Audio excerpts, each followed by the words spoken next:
Okay, I think we're recording now. Okay, so now we're going to get into what it was like for the Depression in Canada.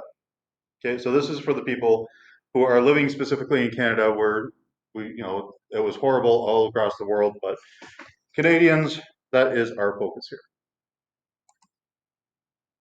So, unemployment during the 1930s. There's very few jobs available for men during the Great Depression. Unemployed men would reluctantly apply for what was called relief. Some of you were talking about this when you were talking about Bennett's campaigns and the idea of, I don't want to pay for somebody to be sitting at home on their couch when they could be working. I agree with you 100%. But for a lot of these guys, I mean, where are they going to get a job? There is nothing out there. So one of the ideas was that there was the relief camps.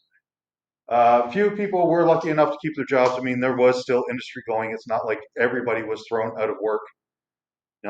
People were still having to work in the grocery stores. People were still having to work in small factories because there was still people who were able to buy things. So there's still industry going, but not everybody. It is a huge loss to the workforce. Unfortunately, we talked about the relief camp. Life in the relief camp was horrible. It was run as if it was a jail, or more as if it was the military. We'll get into that in just a few minutes. But life was horrible for these people. They were overworked, and it was poor conditions for them. Where is my mouse? There it is. Here, mousey, mousey. Another job or another option for men at this time, and this is why you've got it on your pads. Let me move my image off to the side here. So another option for men during the 1930s was just to move. Okay, there is no work in St. Catharines, but there is work in Hamilton. There is work in Toronto. So I'm going to jump onto whatever means of transportation I can find, and I am going to go to these places. They were called transients, hobos, bums, whatever the case may be. There wasn't a lot of work, and these people were not working full time. It was pretty much piecemeal, whatever they could find, whenever they could find it. These men, however, did not qualify for relief payments because they didn't have a permanent place of residence. They couldn't prove who they were. So you had a choice. You were either on the rails, you were trying to find your life on the road, or you stayed at home and got relief. Women, yes, women worked during this time. It wasn't something that a lot of people were happy with. If you were a woman working at this time, it was considered that you were taking a job away from a man. However, you were able to work and you were working for much less wages. What we were talking about with the Winnipeg General Strike, a woman was only costing 30, 40, 50 cents for the guy's dollar. So women were able to work much cheaper for these companies. So if we're going to hire somebody, we need to still make money. We're going to hire women. They work cheaper.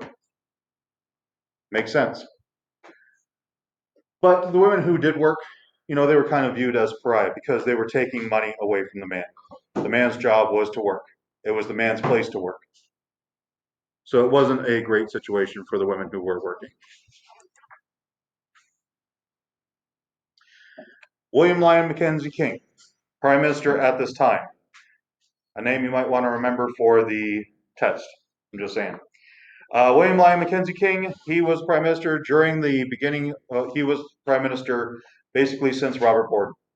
Okay, Robert Borden left power in the late 1919s, early 1920s. William Lyon Mackenzie King was Prime Minister at this point. Alex, you look a little perplexed. I thought Bennett was Prime Minister. Okay, Bennett was Prime Minister, but King was the Prime Minister when the crash actually happened. Bennett took over very shortly after the crash happened and continued on. What you're talking about was the election in 1935. So we're talking about the stock market crash in 1929. Okay? Okay. So King is one of the longest serving prime ministers in Canadian history. That's fine. This is why I'm asking you guys to ask questions. He served before the Depression actually happened in the roaring 1920s when everything was great. And then he came back in 1935 when we start getting back into things again. So he's a lucky guy. He let somebody else take the fall. But his failure to really do something to stop the economic crisis from spiraling out of control, as we said, 1929, you had the foods, what was it, 363 million in the farms. In 1927, no, 1929.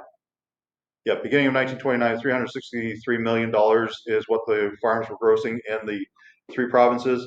The next 3 years, they made about 10.3 million. Well, hey, we're getting rid of this guy. We're seeing the crash happening, and it was Bennett who took over during that real big fall. But King's failure to prevent the crash from happening, people thought he should have seen it coming, and he didn't, so he took the blame at the beginning. 1930, Canadians voted for Bennett because he promised the cure for the Depression. He was rich. He was a financial guru. He was somebody who was able to talk to businesses. He was somebody who was going to make Canada great again. Does that sound familiar to anybody? Okay. So he was a businessman who was going to be able to lead the businesses back to where they belonged. So, that was the attitude that he came in with. And that's how people treated him.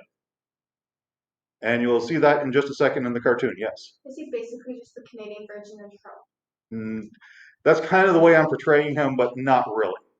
Nobody else is like Trump, but yeah. But he is a businessman.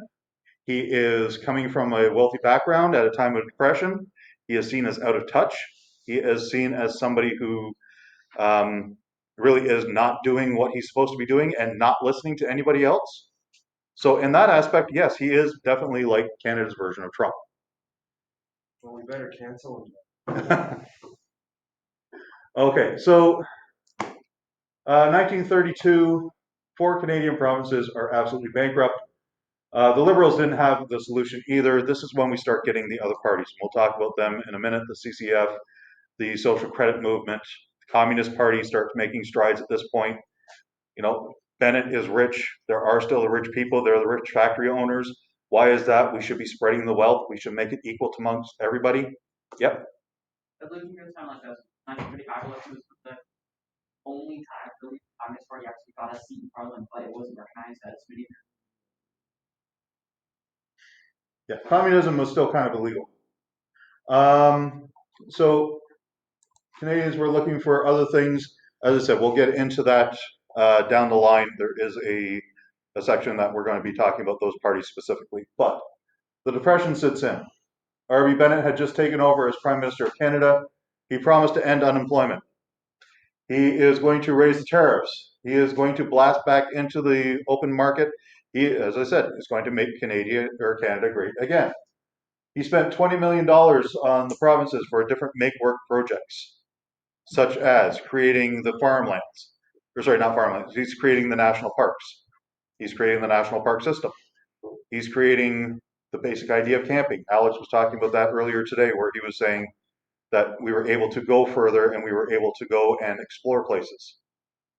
Emma, you look perplexed. Yeah, I'm very confused, and I'm still like, what's the point? You have a really great depression. What's the point of making a national park, like, during a depression? Like, would it be, like, more effective, like, to use your money to, like, I don't know, maybe use a, like, stock company instead of, like, oh, let's just go make a park? Okay, I understand what you're saying, and yes, but what he was doing was he was trying to find these make-work projects to put people back to work. He wasn't just declaring, okay, this area here is going to be an open park.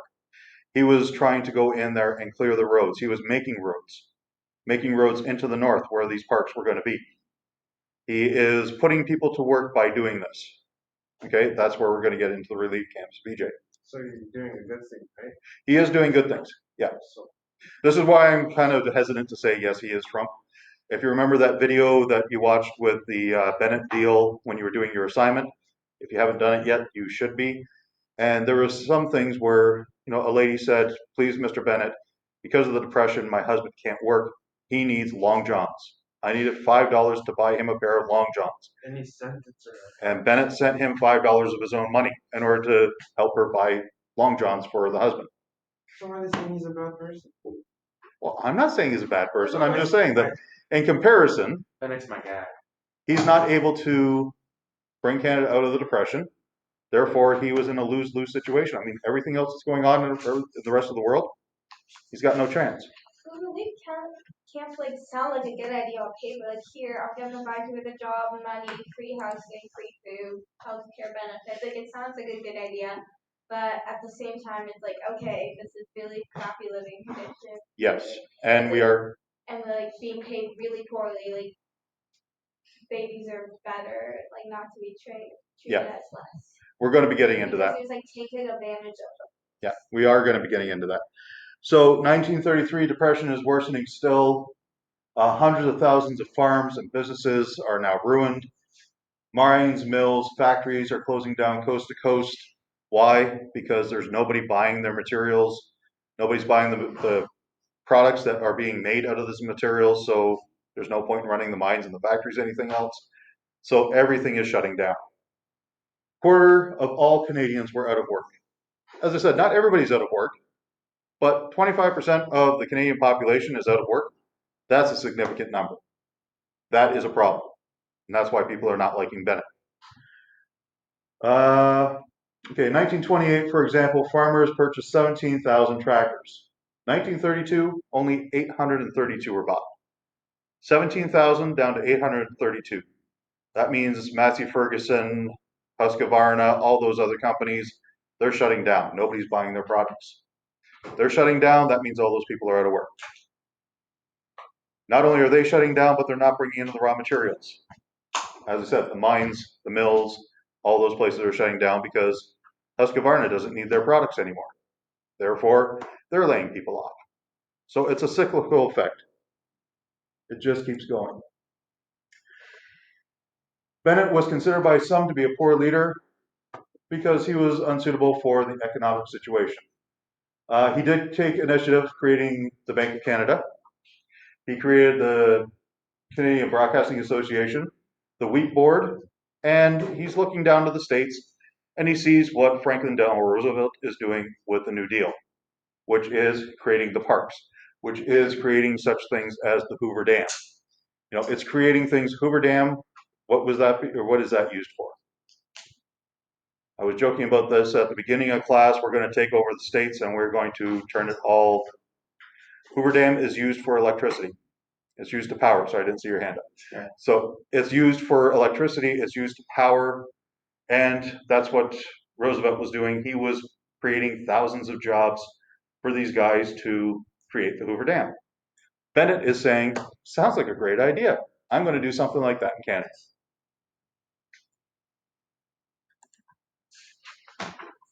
So for the first time, he's really getting broadcast through the radios, and he is really coming across the radio waves. When he's doing that, is he effective? Well, it's the first time anybody's really doing this. So is it good? Is it bad? Nobody really knows. He is kind of the trial by fire guy. He's learning how to do things, kind of like Twitter. No other president has really used Twitter as effectively or as ineffectively as somebody else who we've already mentioned a few times. The next generation of leaders will be able to take a look at what has worked and has not worked and build on it. Bennett's doing the same thing with radio. The New Deal in 1935 for both Roosevelt and for Bennett called for unemployment insurance. So we were talking about that with the factories and the Winnipeg General Strike. Now, if you're not working, we're going to find ways to give you some money still. Enough to live on. Minimum wage, maximum work hours, marketing boards to raise the farm prices, and government intervention. So he's introducing some of these, now standard things. Minimum wage, maximum hours that you're going to be forced to work before you're getting overtime, unemployment insurance. These are great deals. But, as I said, this is a cartoon of the day. Depiction of R.B. Bennett and he's having a cabinet meeting. Even the pictures are Bennett's face. Kind of looks that same angry look that people use when they're depicting Trump. So the New Deal was promised, the minimum wage, unemployment, health insurance, as I said. But, Bennett was also using thousands of his own dollars in order to help out the common man. They were, as we said, the long johns.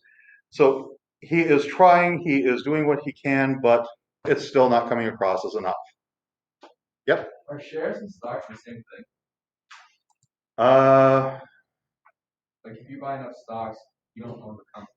No, but you can control what the company is going to do if you own enough of it. Yeah. Yep. Question. When R.G. Bennett was Yep. running the country, wasn't he kind of running a bit like communism? Like a little bit, like. Cause I don't know, like what did it technically be? No, I wouldn't call Running Bennett. it by himself, like he wasn't taking anyone else's idea. He started the like when did it eventually like if he continued to. That would be more fascism than communism. What's fascism?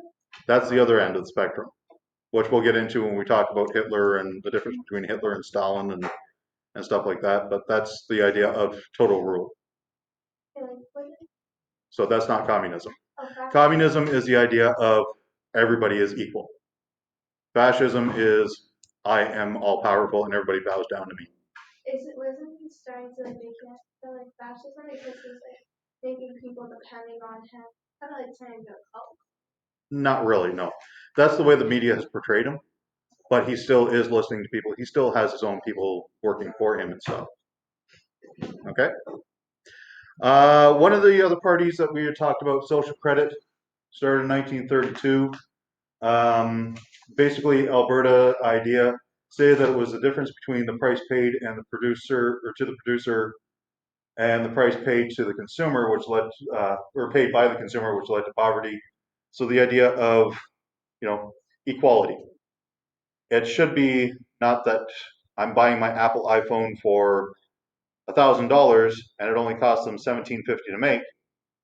Well, why am I paying $1,000? It should be more equal. It should be down to say $30. Double the profit or double the price is still fair. So why is it that they're charging us so much more? That's the social credit idea.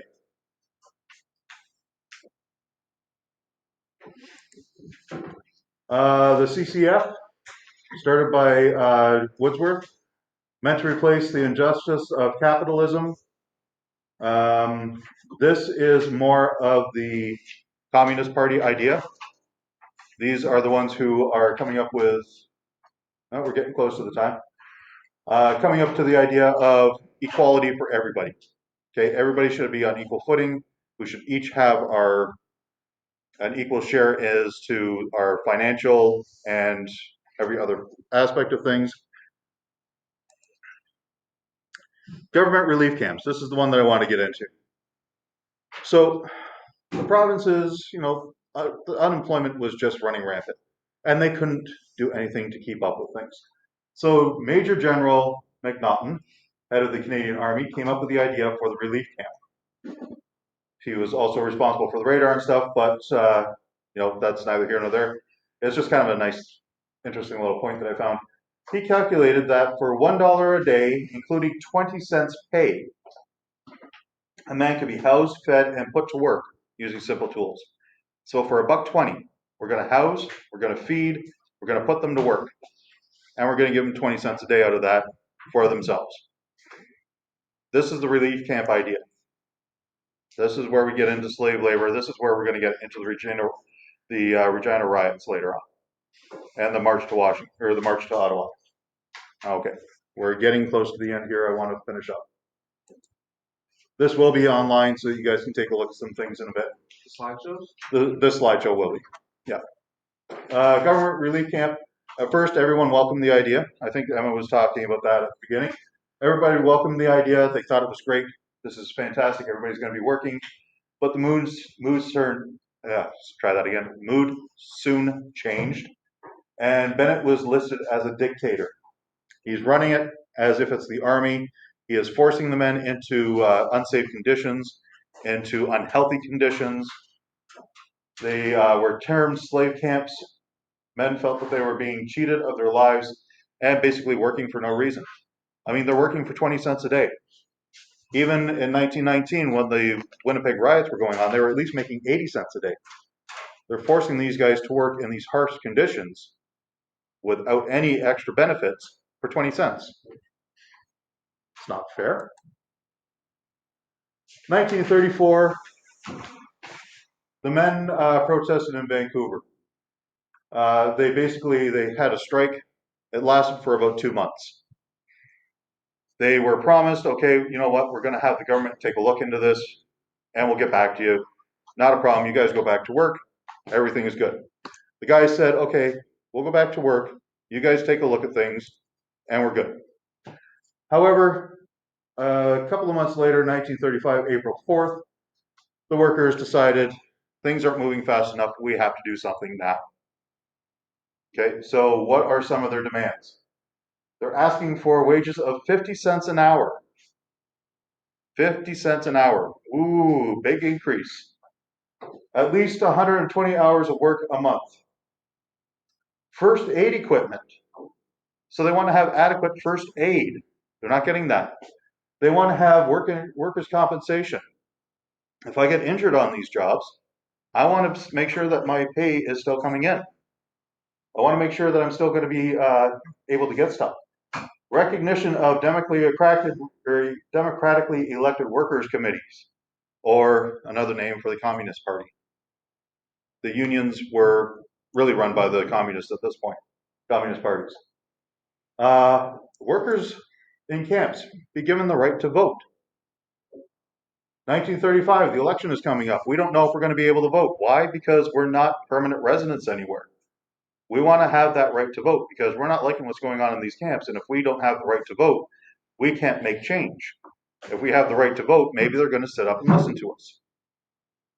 And the big one is that the camps be removed from the Department of National Defense. If it's run by the Department of National Defense, they're going to run it as if it's the Army, and they're going to force us to keep working. I'm going to pause there because we are getting close to the end of the day. You move this over here.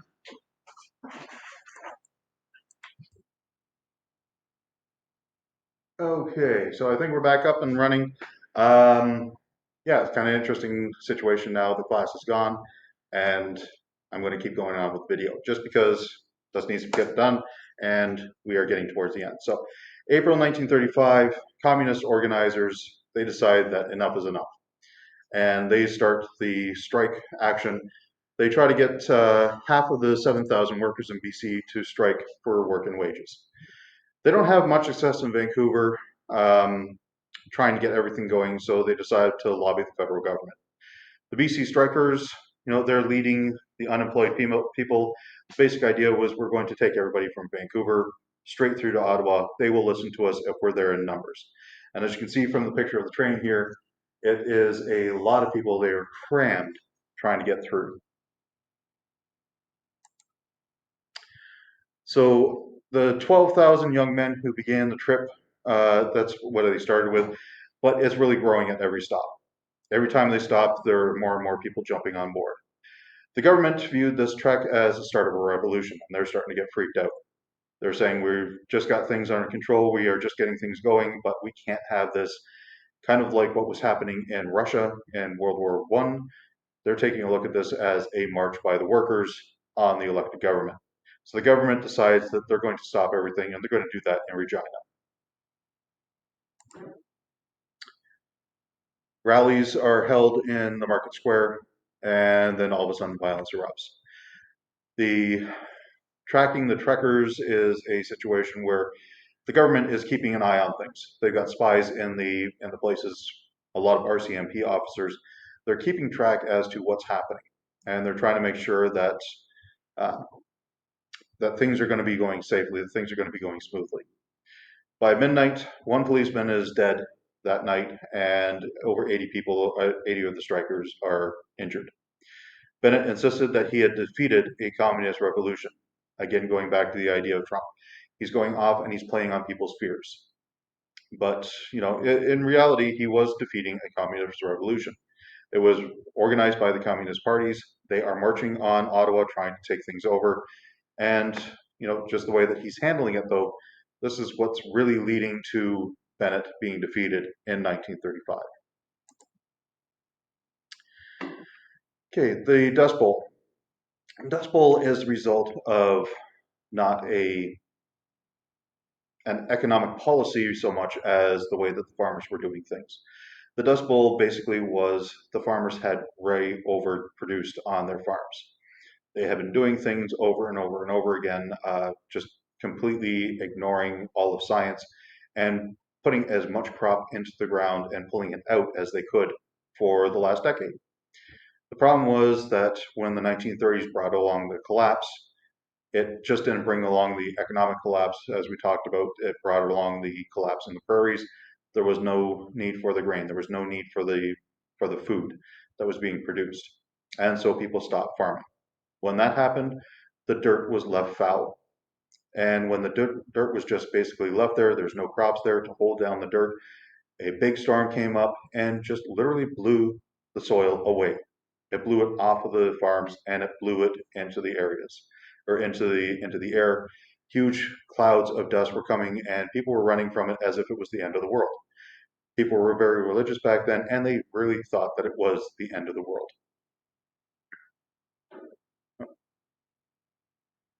Dust clouds were blown so far they could feel the dust on the ships in the Atlantic Ocean. Remember, we are talking about places in the prairies.